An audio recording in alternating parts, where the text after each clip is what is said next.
नमस्कार दोस्तों, स्वागत है आपका अपने YouTube चैनल पीरन रमलिया क्लासेस में।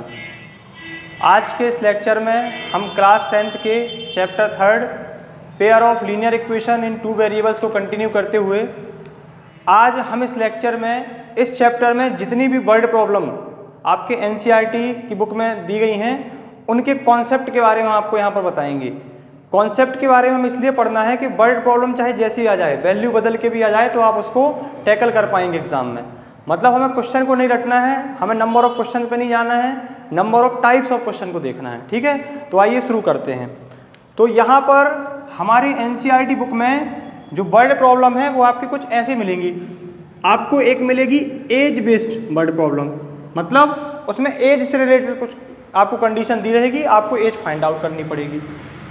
दूसरी वर्ड प्रॉब्लम आपको मिलेगी फ्रैक्शन बेस्ड, ये एक फ्रैक्शन बेस्ड है।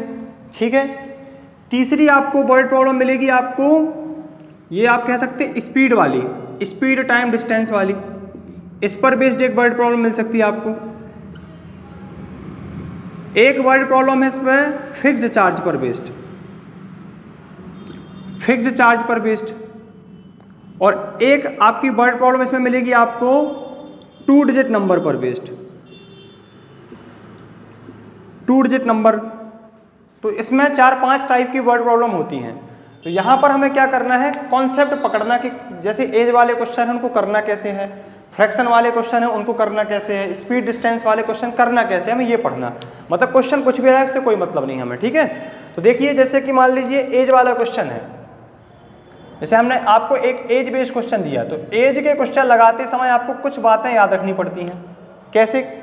जैसे कि आपको लेट हमेशा प्रेजेंट एज ही करना है, आपको कंडीशन चाहे जब की दी गई हो, मतलब आपको प्रेजेंट एज ही लेट करना है। जैसे मान लो हम आपसे कहें कि x की एज y की एज से आज से 10 साल पहले इतने गुनी थी, ऐसा कुछ भी कंडीशन दिया, या 10 साल बाद इतनी हो जाएगी, तो भले वो कंडीशन आपको 10 साल बाद यानी कि 10 ईयर्स आफ्टर या 10 ईयर्स बिफोर दी गई है, लेकिन आपको दोनों की प्रेजेंट एज ही लेट करनी पड़ेगी। एज हमेशा प्रेजेंट ही लेट करनी पड़ती है।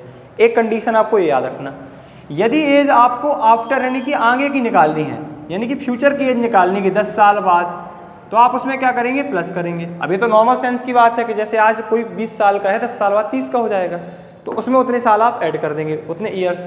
यदि बिफोर यानी पुरानी एज निकालनी है आपको, तो आप उतने ईयर क्या कर देंगे, माइनस कर देंगे। बस ये आपको 3 बातें याद रखनी। क्या? लेट हमेशा प्रेजेंट एज करनी है, आगे की एज में उतने साल आप जोड़ दो, पीछे की एज में आप उतने साल घटा दो, और आप बस बाकी डिपेंड करता है क्वेश्चन पर। तो हम आपको एक क्वेश्चन इससे सॉल्व कराते हैं। मान लीजिए कि 2 फ्रेंड है जिसमें एक का नाम है A और एक का नाम है B। 2 फ्रेंड हैं जिसमें फ्रेंड एक का नाम, मान लीजिए एक फ्रेंड है A और एक फ्रेंड है B। ठीक है, हमने क्या माना, हम देखो इसकी जो हमने माना ये कंडीशन ये मानी कि दोनों की एज का सम ऑफ बोथ एजेस, दोनों की एज का सम जो है वो मान लीजिए 25 है। दोनों की एज का सम क्या है, 25 है। ठीक है, अब मान लीजिए एक मिनट थोड़ा सा हम इसको कैलकुलेट कर लें क्वेश्चन को। दोनों की एज का सम क्या है, 25 है। अब हम ऐसा मान लें कि 5 ईयर्स, या एक कंडीशन हम इसमें हम क्या लगा दें, एक मिनट रुकना थोड़ा सा, आप इसमें 20 कर दें, 2 ईयर्स, 3 ईयर्स, 4 ईयर्स, 5 ईयर्स। हाँ, एक कंडीशन ये मान लीजिए, चलिए देखिए हमने क्या माना कि दोनों की एज का सम 25 है।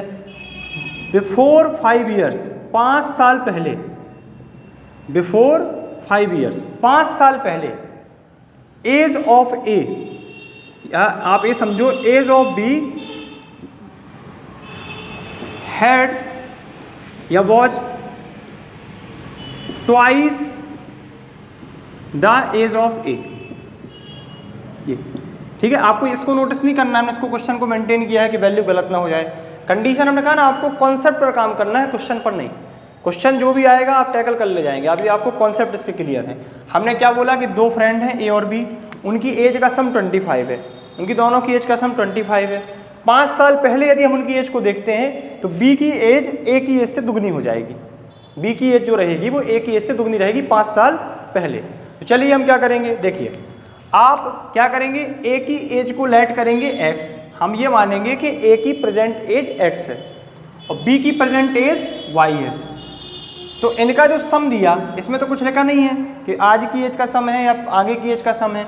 जब कुछ लिखा नहीं होता तो ये प्रेजेंट ही माना जाएगा कि दोनों की एज का प्रेजेंट में सम कितना है 25। तो मतलब ये ए की एज और ये बी की एज, इसका सम कितना है 25। अब बिफोर 5 ईयर्स, तो ये कंडीशन दूसरी वाली क्या दी गई आपको, 5 साल पहले की। तो दोनों की एज को पहले 5 साल छोटा करो, तो बिफोर 5 ईयर्स, 5 साल पहले। इसमें क्या कर देंगे, ए की जो एज होगी, एज कितनी हो जाएगी 5 साल पहले, भैया एक्स का है वो, तो 5 साल कम कर दो आप। अब जो बी की एज है वो कितनी हो जाएगी 5 साल पहले, भैया 5 साल आप उसको कम कर दो। ठीक है, इसको आप इक्वेशन फर्स्ट ले लेंगे। अब दोनों की एज 5 साल हमने कम कर दी। अब कंडीशन क्या है कि बी की एज यानी एज ऑफ बी कब 5 साल पहले, तो दोनों को पहले 5 साल कम कर दिया। Age of B age of A की ट्वाइस है। 5 साल पहले एज ऑफ बी ट्वाइस थी एज ऑफ ए के, मतलब आपने बी की एज रखी, आपने ए की एज रखी, इसका आप ट्वाइस कर दो तो बी की एज आपको मिल जाएगी। यदि आप एक कंडीशन समझ जाएं और इसको सॉल्व कर लीजिए, देखो कैसे, y माइनस 5, 2 को अंदर इंटू कर दो, 2x माइनस 10। अब इसको क्या करने के, एक्स वाई एक साइड, कॉन्स्टेंट एक साइड, तो क्या हो जाएगा 2x के पास हम y ले गए और माइनस 5 के पास प्लस का 10 ले आए, तो क्या बन जाएगा, ये 5 हो जाएगा, 2x minus Y, equation second. बस अब इसके बाद क्या करेंगे आप, यदि अब आप इसके बाद क्या करेंगे, इक्वेशन फर्स्ट और इक्वेशन सेकेंड को यूज करके आप एलिमिनेशन, सब्स्टिट्यूशन, जो भी आप मेथड लगाना चाहे लगा सकते हैं। एक्स वाई आपको मिल जाएगा, आपको इसका आंसर मिल जाएगा। कैसे, देखें, जैसे इसको लिया और इसको लिया, x प्लस वाई बराबर 25 और 2x माइनस वाई बराबर 5। अब आप इसको क्या कर देंगे, y से y कैंसिल हो जाएगा, 3x बराबर 30, तो x बराबर 10 आ गया। मतलब x की ये x कितना आ गया 10, मतलब a की प्रेजेंट एज कितनी है 10 है। अब आप यहाँ x रख दो इक्वेशन फर्स्ट में, तो क्या हो जाएगा 10 प्लस वाई बराबर 25, तो y कितने साल का हो गया भैया 15 साल का, मतलब सॉरी y 15 आ गया, मतलब a की प्रेजेंटेज 10 साल और b की प्रेजेंटेज 15 साल निकल आई। मतलब ये होता है, इसमें आपको केवल क्वेश्चन की वैल्यूज बदलेगी, कहीं 2 टाइम्स कहेगा, कहीं 3 टाइम्स कहेगा, कहीं 5 साल पहले, कहीं 8 साल बाद, वो डिपेंड करता है कि क्वेश्चन एज के किस तरीके से हैं। ठीक है, तो ये होते हैं आपके एज बेस्ड क्वेश्चन। इसके बाद दूसरा इसमें बनता है फ्रैक्शन बेस्ड क्वेश्चन। तो देखें फ्रैक्शन बेस्ड क्वेश्चन कैसे बनते हैं, ये वाला आपको नोट कर लेना है।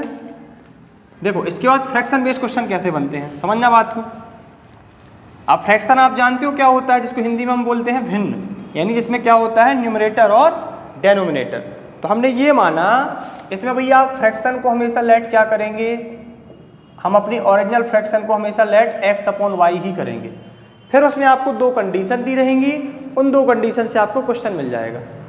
समझ गए क्या है वो कंडीशन। एक आपको ऐसा क्वेश्चन मिलेगा, देखो, if we add 1 to the numerator, यदि हम न्यूमरेटर में क्या कर दें 1 ऐड कर दें, and 2 to the denominator, fraction becomes,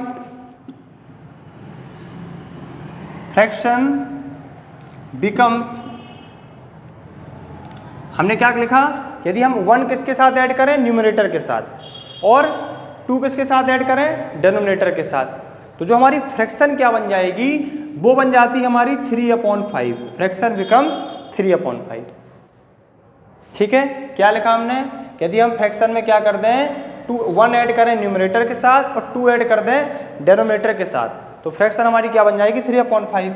फिर लिखें, फिर अगेन उसके बाद दूसरी condition, if we subtract 1 from numerator, यदि हम न्यूमरेटर से 1 घटा दें, एंड सब्ट्रैक्ट, या लिख दें and add 1 to the denominator, मतलब हम क्या कर दें, यदि हम इससे क्या कर दें, एक घटाएं इसके साथ और एक जोड़ें, एक घटा दें किसके साथ, हम न्यूमरेटर के साथ, और एक जोड़ दें किसके साथ, डिनोमिनेटर के साथ, तो हमारी जो फ्रैक्शन होगी वो क्या बन जाएगी, 1 कितना बना दें, एक रुकना, 1/4। अब कह देगा फाइंड फ्रैक्शन, ये अब कहेगा फ्रैक्शन फाइंड करिए। तो आपको ये देखने में क्वेश्चन बहुत खतरनाक लग रहा है, लेकिन हमें क्या करना है, जैसी कंडीशन बोली वैसे अप्लाइड कर दो, आंसर आ जाएगा। कैसे, देखा हमने फ्रैक्शन को x/y माना, तो पहली कंडीशन क्या है, पहली कंडीशन क्या है, हम 1 ऐड करें न्यूमरेटर के साथ और 2 ऐड करें डेनोमिनेटर के साथ, तो हमारी फ्रैक्शन हो जाती है 3/5। ठीक है। दूसरी कंडीशन क्या है, यदि हम सब्ट्रैक्ट 1 करें न्यूमरेटर के साथ और ऐड 1 करें डेनोमिनेटर के साथ, तो फ्रैक्शन हमारी हो जाती है 1/4। अब क्या करना, कुछ नहीं, आप हमारा टारगेट है x और y को पता करना, तो आप इसको क्रॉस करो, ये 5 यहाँ जाएगा, ये 3 के पास जाएगा, तो देखो 5 × x और +5, 3y + 6। अब क्या करेंगे, x और y को आप एक साइड ले आएंगे, 6 में से 5 गए 1, इक्वेशन फर्स्ट। सेम कहानी यहाँ दोहराई जाएगी, 4x - 4 बराबर 1 के साथ जाएगा, इसका कुछ नहीं होना, 4x - y बराबर उस तरफ जाएगा तो 5 हो जाएगा, इक्वेशन सेकंड। ये इक्वेशन फर्स्ट और इक्वेशन सेकंड। अब हम इनको एलिमिनेशन, सब्स्टिट्यूशन, जो भी आपकी इच्छा है उससे आप लगा सकते हो, आपको x और y मिलेगा और आपको फ्रैक्शन का आंसर मिल जाएगा। अब कभी कभी क्या होगा, ऐसा लिखेगा वो, if we add 1 to the numerator fraction becomes कुछ, मतलब डेनोमिनेटर का नाम ही नहीं देगा, तो आप डेनोमिनेटर में कोई चेंज नहीं करेंगे। ऐसे हम बोल रहे हैं कि न्यूमरेटर, ऐसे क्वेश्चन आता है कि if we add 1 to the numerator fraction becomes 1/2। अब ये थोड़ी कि डेनोमिनेटर लेंगे, नहीं लेंगे, हम y बस लेंगे, उसमें चेंज नहीं करेंगे, और इनको क्रॉस करके क्या कर देंगे, क्वेश्चन चेंज होते रहते हैं। मतलब अभी हमने आपको क्या बताया, ये कॉन्सेप्ट होते हैं। इसके बाद हम आपको नेक्स्ट लेक्चर में इन पर बेस, इनके जो कॉन्सेप्ट्स हैं कि इन क्वेश्चन को कैसे टैकल करना, उसके आपको हम इसमें कॉन्सेप्ट बता देंगे, और एनसीईआरटी के जो 5 से 10 क्वेश्चन हैं आपके एनसीईआरटी बुक में, उनको भी सॉल्व करा दिया जाएगा। हालांकि जो नेक्स्ट लेक्चर बनेगा वो इस चैप्टर का लास्ट लेक्चर और थोड़ा लेंदी हो जाएगा, क्योंकि इसमें 10 से 12 क्वेश्चन हम सॉल्व कराएंगे। ठीक है, तो यहाँ पर हमने क्या सीखा, एज वाले क्वेश्चन और फ्रैक्शन वाले क्वेश्चन कैसे टैकल करना है।